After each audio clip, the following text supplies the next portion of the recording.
জনাব এটিএম আজহারুল ইসলামের আপিল মামলার শুনানি আজকে শেষ হলো। মাননীয় আদালত বাংলাদেশ সুপ্রিম কোর্টের ফুল বেঞ্চ 27শে মে এই মামলার রায় দেওয়ার জন্য দিন নির্ধারণ করেছেন। আমরা আমাদের সাবমিশনে যেটা বলেছি যে জনাব এটিএম আজহারুল ইসলাম সহ মাওলানা মতিউর রহমান নিজামী, জনাব কামরুজ্জামান, জনাব আলী হাসান মোহাম্মদ মুজাহিদ, জনাব মীর কাশেম আলী, সালাউদ্দিন কাদের চৌধুরী সকলেই সিন্ডিকেটেড ইনজাস্টিসের শিকার হয়েছেন এবং জনাব কাদের মোল্লা সহ সকলেই একটি সংঘবদ্ধ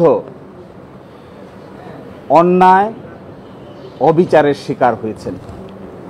এই সিন্ডিকেট কারা ছিলেন, কিভাবে ছিলেন তা আমরা আদালতে আজকে উপস্থাপন করেছি এবং আমরা একজনের স্বীকারোক্তিমূলক জবানবন্দি যা তার বইয়ে তিনি উল্লেখ করেছেন সেটাও আদালতে উপস্থাপন করেছি। আমরা মনে করি এই রায়ের মাধ্যমে যদি আমাদের আপিলের ডিভিশন জনাব এটিএম আজহারুল ইসলাম সাহেবকে বেকসুর খালাস প্রদান করেন তাহলে জুডিশিয়াল কিলিংয়ের যে নমুনা এই দেশে প্রতিষ্ঠিত হয়েছিল এই কলঙ্ক থেকে আমাদের বিচার বিভাগ আংশিক হলেও মুক্ত হবেন এবং আমরা এক্সপেক্ট করি আমাদের দেশের সর্বোচ্চ আদালত আপিল বিভাগের পূর্ণাঙ্গ বেঞ্চ জনাব এটিএম আজহারুল ইসলাম সাহেবকে বেকসুর খালাস প্রদান করবেন ইনশাআল্লাহ। আমরা এটাও মনে করি যে নজিরবিহীন নির্যাতন এবং নিপীড়নের মধ্য দিয়ে বাংলাদেশ জামায়াতে ইসলামী পার করেছে, এই রায়ের মধ্য দিয়ে সকলের মধ্যেই নতুন করে প্রাণ সঞ্চার হবে এবং এইভাবে বিচার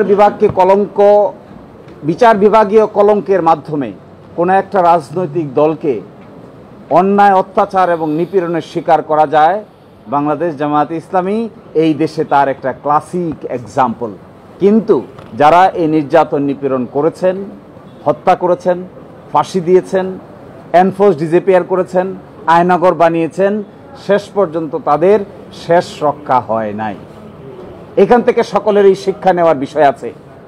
সকলকে এখান থেকে শিক্ষা নিতে হবে যে নির্যাতনের রাস্তা, নিপীড়নের রাস্তা শেষ পর্যন্ত ভালো ফল বয়ে আনে না।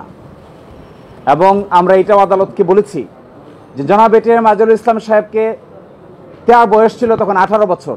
18 বছর একজন বয়সের ইন্টারমিডিয়েটের ছাত্রকে তারা কমান্ডার বানিয়ে সাজা দিয়েছেন, যেখানে ট্রাইব্যুনাল তাকে কমান্ডার হিসেবে উল্লেখ করেন নাই, কিন্তু আপিলের ডিভিশন নিজ উদ্যোগে তাকে কমান্ডার হিসেবে আন্ডার সেকশন 4 সাবসেকশন 2-তে সাজা দিয়েছেন।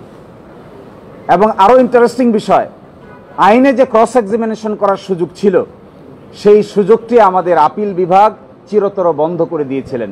আমরা কন্ট্রাডিকশন নিতে পারতাম না। আজকে আমরা এটাও দেখিয়েছি, গতকাল পরশু দিনে দেখিয়েছিলাম 6 কিলোমিটার দূর থেকে দেখছে, 3.5 কিলোমিটার দূর থেকে দেখছে, একজনের ডান হাতে আরেকজনের ডান গালে থাপ্পড় মেরে দিচ্ছে, বাম গালে থাপ্পড় মেরে দেওয়ার কথা সেটি ডান গালে থাপ্পড় মেরে দিচ্ছে। এই সমস্ত ইনক্রেডিবল এভিডেন্স, অবিশ্বাস্য এভিডেন্স, অযৌক্তিক সাক্ষ্য প্রমাণের উপর ভিত্তি করে জনাব এটিএম আজহারুল ইসলাম সাহেবকে মৃত্যুদণ্ড প্রদান করেছেন। এই ক্ষেত্রে যিনি মাইনরিটি জাজ ছিলেন ম্যাডাম জাস্টিস জিনাতারা, তিনি কমপ্লিটলি এই সমস্ত অন্যায় অবিচারের বিচারিক প্রতিবাদ করেছিলেন, কিন্তু সেই বিচারিক প্রতিবাদ তখন কেউ শোনার ছিল না। আমরা এটাও বলেছি জনাব এটিএম আজহারুল ইসলাম সাহেবকে আল্লাহ বাঁচিয়ে রেখেছেন, এটি আল্লাহর পরিকল্পনা। এই আল্লাহর পরিকল্পনার ভিত্তিতে তিনি বেঁচে আছেন। এই জন্য আজকে আমরা আদালতের সামনে আল্লাহর পরিকল্পনার ভিত্তিতে আমাদের যুক্তি উপস্থাপন করার সুযোগ পেয়েছি। তারা যদি সুযোগ পেত, তারা যদি মনে করত এবং একটু খেয়াল করত, তারা চাইলে এটিএম আজহারুল ইসলাম সাহেবকেও ফাঁসি কাস্টে ঝুলাতে পারত, কিন্তু আল্লাহর পরিকল্পনার উপরে তারা হাত দিতে পারে নাই। এই কারণেই আজকে আদালতের সামনে আমরা আশা করি আগামী 27 তারিখ যে রায় হবে বাংলাদেশের বিচার বিভাগের ইতিহাসে নতুন ইতিহাস রচিত হবে ইনশাআল্লাহ। আমরা এটাও আশা করি আগামী 27 তারিখে যা রায় হবে এর মধ্য দিয়ে বিচার বিভাগীয় কলঙ্ক কিছুটা হলেও দূর হবে ইনশাআল্লাহ। আমরা এটাও আশা করি যে জুলুমতন্ত্র কায়েম করা হয়েছিল এই রায়ের মাধ্যমে জুলুমতন্ত্রের কিছুটা হলেও অবসান হবে। এবং আমরা এটা এক্সপেক্ট করি সিন্ডিকেটেড ইনজাস্টিস যারা করেছেন, এই সিন্ডিকেটেড ইনজাস্টিসের সঙ্গে যারা জড়িত ছিলেন, সময়ের ব্যবধানে একদিন না একদিন তারাও বিচারের সম্মুখীন হবেন ইনশাআল্লাহ।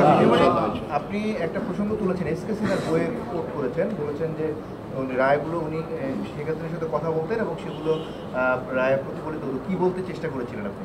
তিনি তার বই দ্য ব্রোকেন ড্রিম চ্যাপ্টার 9 সেখানে তিনি স্বীকার করেছেন যখন ট্রাইব্যুনাল প্রতিষ্ঠা করা হবে তখন ওখানে মতদ্বৈততা হচ্ছিল, তখন তিনি সিক্রেটলি দি দেন প্রাইম মিনিস্টারের সঙ্গে দেখা করেন, তাকে বোঝান এবং রাজি করেন। একজন আপিল বিভাগের জজ কি করে প্রধানমন্ত্রীর সাথে সিক্রেট মিটিং করে মানুষকে ফাঁসি দেওয়ার পরিকল্পনা করতে পারেন, তিনি তার বইয়ে নিজেই তা স্বীকার করেছেন। জনাব এসকে সিনহা সাবেক প্রধান বিচারপতি, তার আগে তিনি ছিলেন আপিল বিভাগের বিচারপতি। আমরা এটাও দেখিয়েছি, তিনি নিজেই স্বীকার করেছেন যে আমি যখন এই আলোচনা করছি তৎকালীন প্রধানমন্ত্রীর সাথে, তো ইতোমধ্যে স্কাইপ কেলেঙ্কারি পাবলিশ হয়ে গেছে। তখন আমি নিজামুল হক নাসিম সাহেবকে ডেকে জিজ্ঞাসা করলাম, তিনি শুধু চান আপিল বিভাগে চলে আসার জন্য। আমি বলি একটা রায় দিয়ে আসো, তাড়াতাড়ি শেষ করো, কিন্তু যখনই তার দেখা হয় তখনই তিনি আমাদেরকে বলেন যেন প্রধান বিচারপতি স্ট্যাটাসে তাকে উপরে তুলে নিয়ে আসা হয়। এসব কথা তিনি তার বইয়ে বলে দিয়েছেন। এই জন্য আমি আজকে দেখিয়েছি যে ষড়যন্ত্র করতে পারেন, অনেক কিছুই করতে পারেন, কিন্তু শেষ পর্যন্ত তা সবই প্রকাশিত হয়।